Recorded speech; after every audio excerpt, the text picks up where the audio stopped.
evening, dear listeners.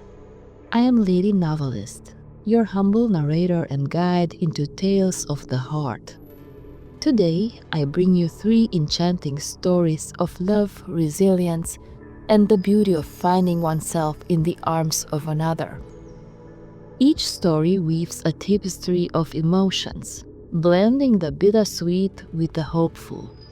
Sit back, relax, and let us embark on this journey together.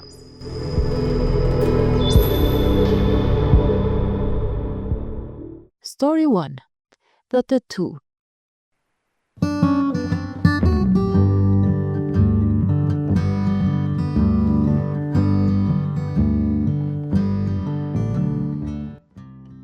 Alina stood before the mirror, her eyes tracing the lines of a dragon inked across her shoulder, a symbol that brought memories rushing back. She was a woman in her 50s, newly divorced, and drowning in despair after her husband's betrayal. Life felt empty and monotonous, a shadow of what it once was. Her days were filled with silence and an aching loneliness that no amount of television or casual outings could fill. But one afternoon, a flicker of rebellion rose within her.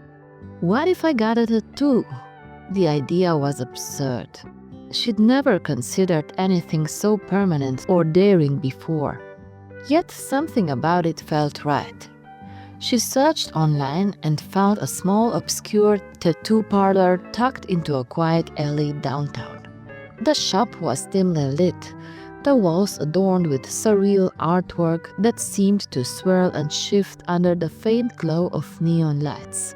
The tattooist, a quiet man with piercing eyes and long silver hair tied in a ponytail, exuded an air of mystery. His voice was calm and resonant. "What design?" he asked, his fingers poised over a sketchbook. "A feather," Alina replied, "small and simple." She wanted something that symbolized lightness, a reminder to rise above her sorrows. As the needle buzzed, a surprising sense of calm enveloped her.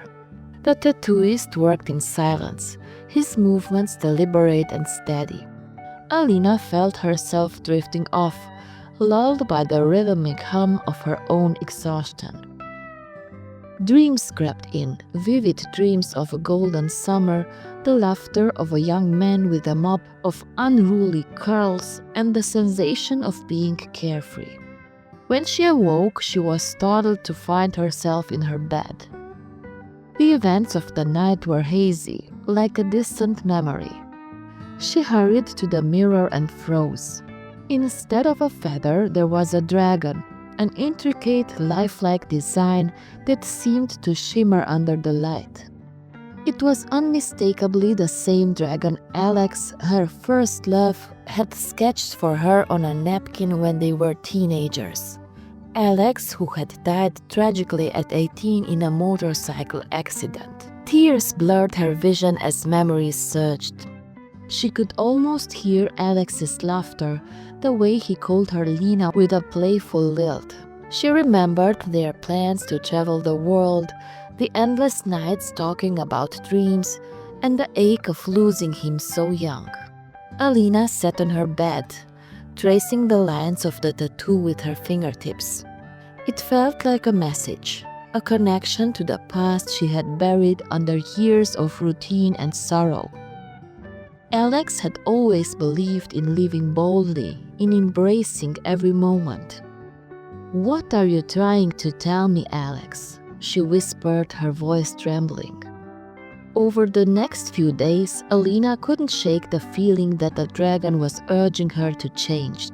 She booked a trip to a coastal town Alex had always wanted to visit but never had the chance to. Walking along the rugged cliffs and listening to the crashing waves, she felt a sense of freedom she hadn't known in years. Inspired, Alina began painting again, a passion she had abandoned after marriage. Colors flowed onto the canvas like an unleashed river, and she found herself creating vivid landscapes and bold abstracts. She also joined a dance class, something she'd always been too self-conscious to try. The movements, though clumsy at first, became a form of release, a way to reconnect with her body and spirit. At a local art exhibit, Alina met others who admired her work. One man, a gallery owner named Marcus, was particularly taken with her paintings. "Your art is alive," he said. "It's like it's telling a story." Alina's cheeks flushed. She hadn't felt admired in years, and Marcus's enthusiasm was infectious. Over time, their conversations deepened, and Alina found herself smiling more and laughing freely. Though she wasn't seeking romance, she realized that her heart was opening to the possibilities of connection. The dragon on her shoulder became a symbol of Alex's enduring presence and a reminder that life's unexpected turns could lead to beautiful transformations. Alina embraced the adventure of living, knowing that love, in all its forms, was her guiding light.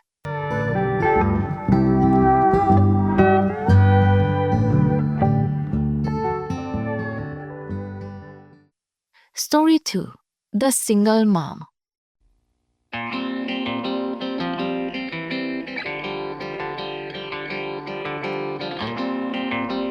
Andrew had everything money could buy but lacked purpose. Born into a wealthy family, he grew up showered with privileges and indulgences. His parents, though well-meaning, rarely set boundaries, allowing Andrew to drift through life with little responsibility. By his early 20s, he was known for his extravagant parties, reckless spending, and a growing dependence on drugs. One fateful night, after an especially wild party, Andrew found himself wandering through a dangerous part of the city. Disoriented and broke, he stumbled into a dimly lit cafe. The air smelled of coffee and baked bread, a surprising comfort amidst the chaos of his surroundings. Behind the counter stood Maria, a young woman with tired eyes but a warm smile. She was tending to her 3-year-old son, who was coloring at a small table nearby. When Maria noticed Andrew's disheveled state, she approached cautiously. "Are you okay?" she asked, her voice kind but firm. Andrew shook his head, too ashamed to speak. Maria handed him a steaming cup of coffee. "Drink this. You look like you need it." Her kindness disarmed him. For the first time in years, Andrew felt seen. "Thank you," he murmured, his voice barely audible. Maria was a woman of quiet strength and radiant kindness. In her mid-20s, she had warm brown eyes that carried both the weight of her struggles and the light of her determination. Her dark, wavy hair often escaped its loose bun as she balanced work and caring for her 3-year-old son, her greatest joy and motivation. Despite the hardships of single motherhood, Maria exuded a calm, nurturing presence, her soft smile revealing resilience, and that inspired Andrew. The following day, Andrew returned to the cafe, compelled by an unexplainable pull. He struck up a conversation with Maria and learned about her life, how she was raising her son alone after his father had left, juggling 2 jobs to make ends meet. Despite her struggles, Maria radiated a quiet strength that Andrew found captivating. "Why do you care?" Andrew asked one evening, genuinely curious. "About me, I mean." Maria smiled softly. "Because everyone deserves a chance to change." Her words lingered in Andrew's mind. Over the weeks, he found himself opening up to Maria, sharing his fears and regrets. She challenged him to take control of his life, urging him to seek help for his addiction.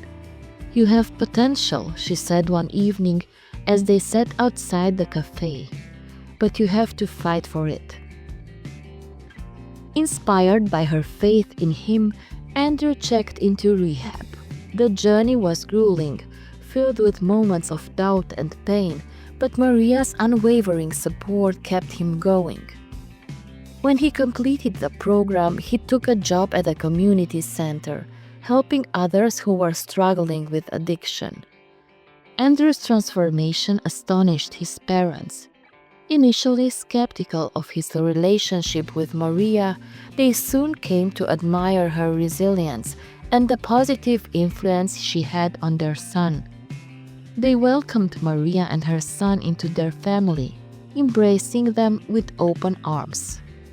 Months later, Andrew proposed to Maria in the same cafe where they had met. "You saved me," he said, slipping the ring onto her finger. "Now I want to spend the rest of my life showing you how grateful I am."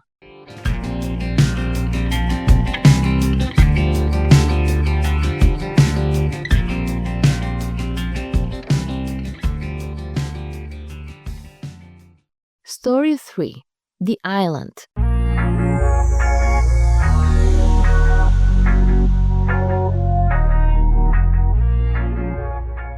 Max's world crumbled the day he walked in on his girlfriend and his best friend together.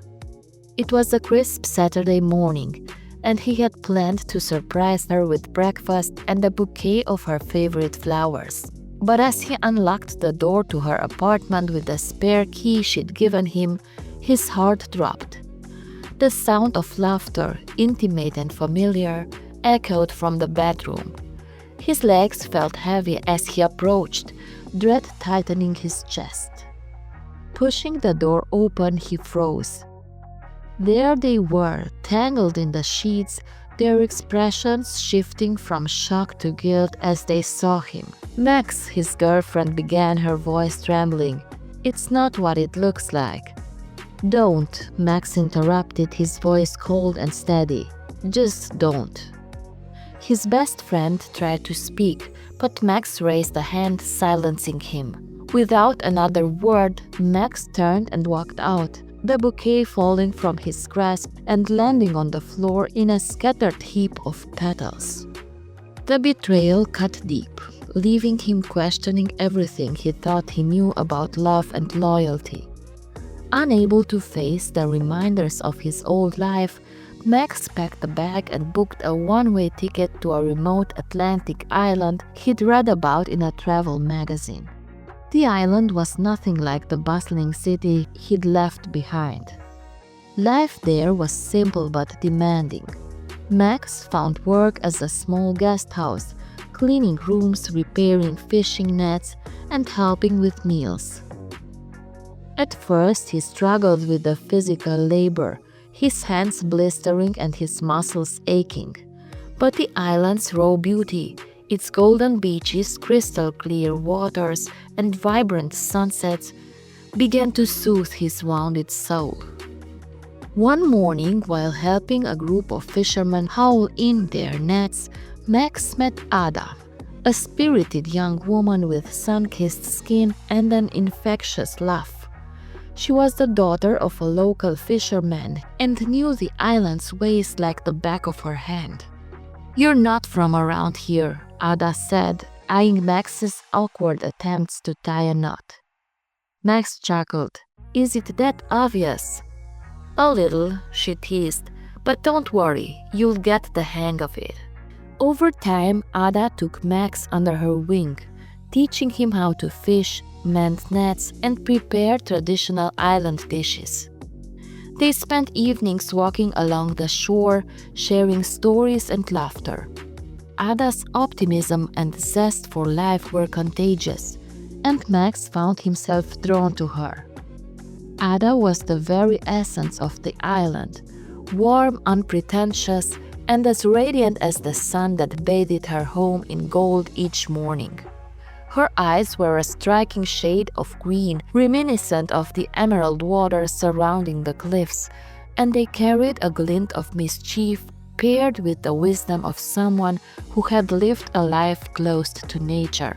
Her dark, wind-tousled hair cascaded down her back, streaked with hints of sunlight that danced as she moved.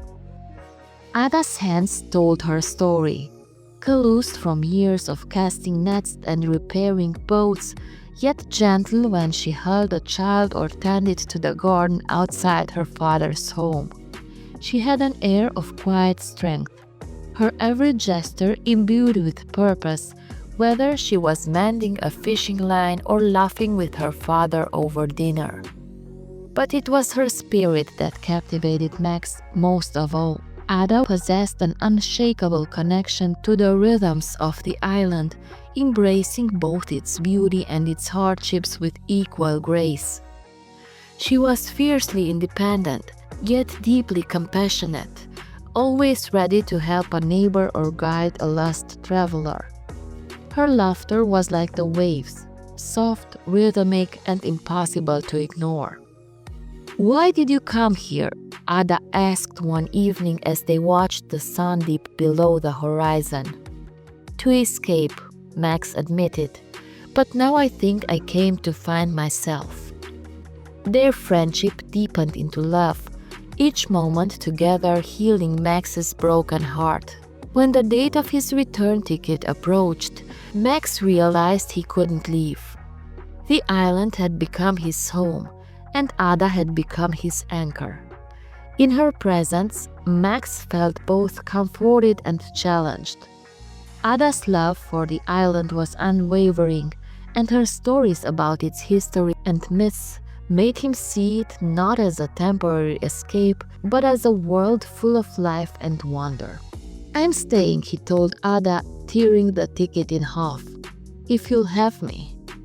With Ada, Max discovered not only love, but a deeper understanding of himself and the joy of living simply yet fully. Together, they built a life filled with hard work, laughter, and love, proving that sometimes happiness lies far from where you expect it. And so, dear listeners, we conclude today's journey through the tapestry of love. Did these stories warm your heart and inspire your soul? If so, please subscribe to Lady Novelist for more tales that celebrate life and love. Remember, life is short and precious. Be wise, but always follow your heart, for it is in courageously living that we find true joy. Until next time, dear friends, live well and love deeply.